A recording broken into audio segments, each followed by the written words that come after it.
మ్యూట్లో ఉన్నారండి, రవి గారు మ్యూట్లో ఉన్నారు.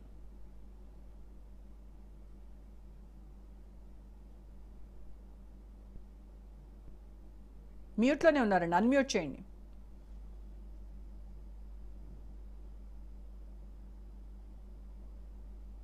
రెడ్ బటన్ నొక్కండి. Yes yes. ఓ మీ వాయిస్ వినిపించింది బాలరాజు గారు.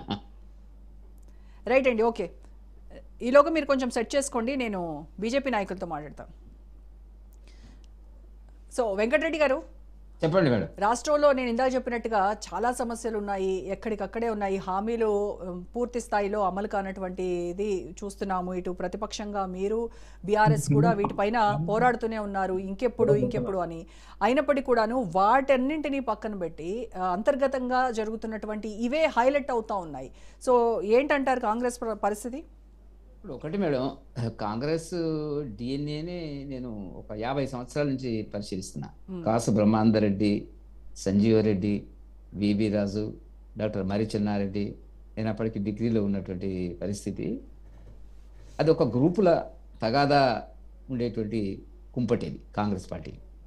సరే, వాళ్ళు ఏమంటారంటే ఇది మన ప్రజాస్వామ్యంలో మేము అట్లా మాట్లాడతాము, అది ఇది అవసరమైనప్పుడంతా ఒక్కటైతాం అనేటువంటిది.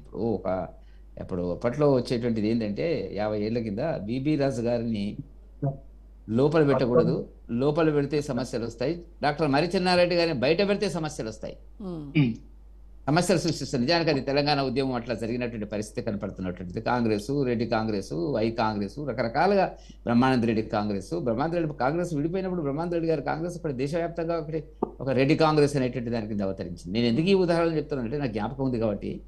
కాంగ్రెస్లో కుమ్ములాటలు, గ్రూప్ తగాదాలు అనేటువంటిది సహజం. అది సరే, వాళ్ళు దాన్ని ప్రజాస్వామ్యంలో ఇది చాలా గొప్ప నిర్ణయం, మేము అట్లా కాదు మిగతా పార్టీ లాగా, సరే చెప్పుకునేవండి ఒకటి. ఇప్పుడు కూడా ఏంటంటే కాంగ్రెస్లో రేవంత్ రెడ్డి రాకముందు, మీరు చర్చ పెట్టినారు కాబట్టి చెప్తున్నాను, నేను భారతీయ జనతా పార్టీ రాకముందు కాంగ్రెస్ పార్టీకి ఒక ప్రత్యామ్నాయ రాజకీయ శక్తి, వ్యక్తి ముందుకు లాగగలిగి తీసుకుపోగలిగేటువంటి శక్తి లేడు అనేటువంటి చాలా స్పష్టంగా కనపడ్డది.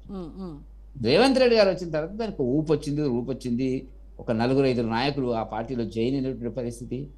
జూపల్లి కృష్ణారావు గారు కానివ్వండి, పొంగులేటి శ్రీనివాసరెడ్డి గారు కానివ్వండి, ఇట్లా రకరకాల వ్యక్తులు దాంట్లో చేరిన తర్వాత దానికి ఒక పరిపూర్ణమైనటువంటి ప్రజలు నమ్మేటువంటి పార్టీ కింద రావడం జరిగింది. అధికారంలోకి వచ్చినారు, అది వేరే విషయం. కేసీఆర్ గారి పాలన మీద ప్రజలకు ఉండేటువంటి తీవ్రమైన అసంతృప్తి, రకరకాల చర్చలు అనేటువంటివి మనకు కనపడ్డటువంటి అంశం.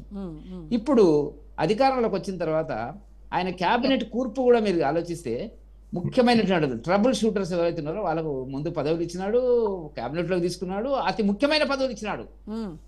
గమ్మత్ ఏంటంటే అతి ముఖ్యమైన అంటే ఏమిటి, ఇతరత్ర అనేక రకాలుగా సమాజంలో ఇవాళ ఆ డిపార్ట్మెంట్ల మీద ఉండేటువంటి ఏ పార్టీ ఉన్నప్పుడు కూడా ఇంపాక్ట్ ఉంటది కాబట్టి వాటికి ఇచ్చినాడు. అంతటితో అదేంటంటే సద్దుమణిగినట్టు కనపడ్డది.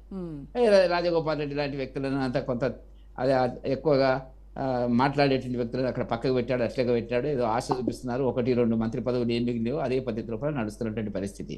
ఆ తర్వాత ఏం జరిగింది, ఎవరి పని వాళ్ళు చేసుకున్నారు.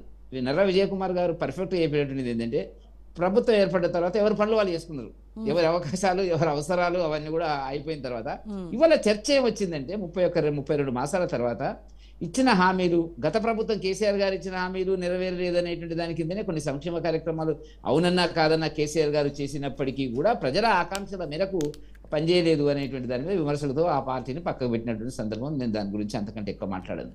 పోతే ఇప్పుడు జరిగింది ఏంటి ఇక్కడ, ఇదే అంతే. ఇప్పుడు రేవంత్ రెడ్డి గారు రోజు వాస్తవానికి